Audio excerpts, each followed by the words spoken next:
Sa inyo mga kalola nanay, umagang kaganda po at maliwanag po ang paligid at sikat na po ang araw. Yan, naglilinis po ng aming munting gulayan si Lola Mami ngayong umaga. At magpapalit daw po siya ng tanim. Bumili po siya ng lupa. Siya day magpupunla ng panibagong tanim. Ayan. Inaayos po niya yung aming taniman. Naalis po mga damo at papalitan po ng panibagong tanim at hukayin daw po niya ang lupa.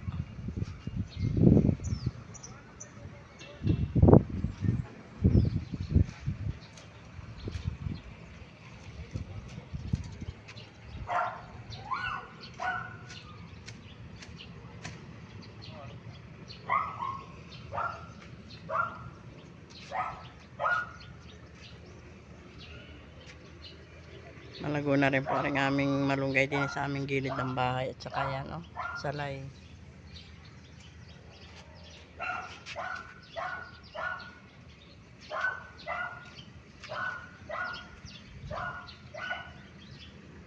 Maganda po ang sikat ng araw ngayong araw ng Sabado. Santa rin po ang aming kalamansi. Madami na rin po uling bunga. Medyo natutuyo lang po yung dahon, nalalaglag. Pero marami po siyang bunga. Maliliit pa po yung iba.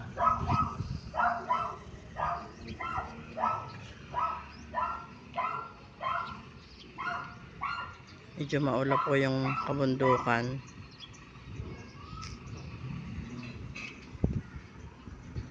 Ito po ang kapiligiran dito sa amin sa Linville, Muntingpulo.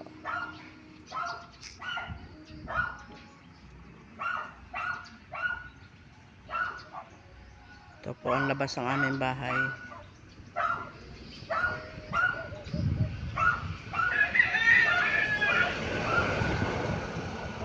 Main road po aring aming tapat.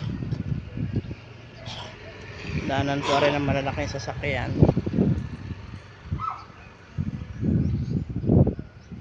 Nagagamas po si Lola Mamay.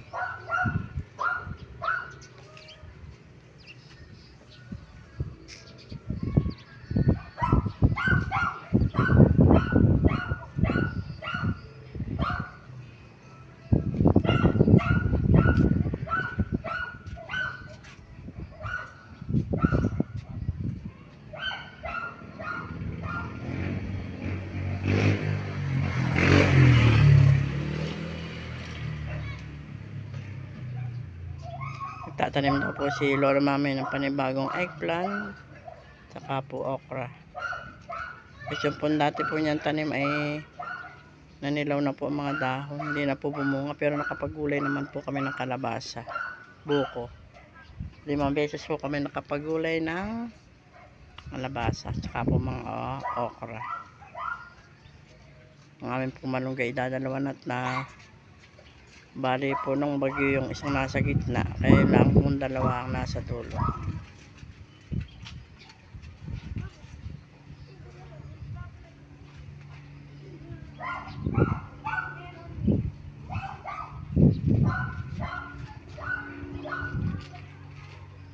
Thank you po for watching mga kalola nanay. Happy Saturday po. Ayan, pasensya na po kung hindi po ako suporta po sa inyo at ilang araw pong nilalagnat si Lola Nanay. Tinalban po ng trangkaso.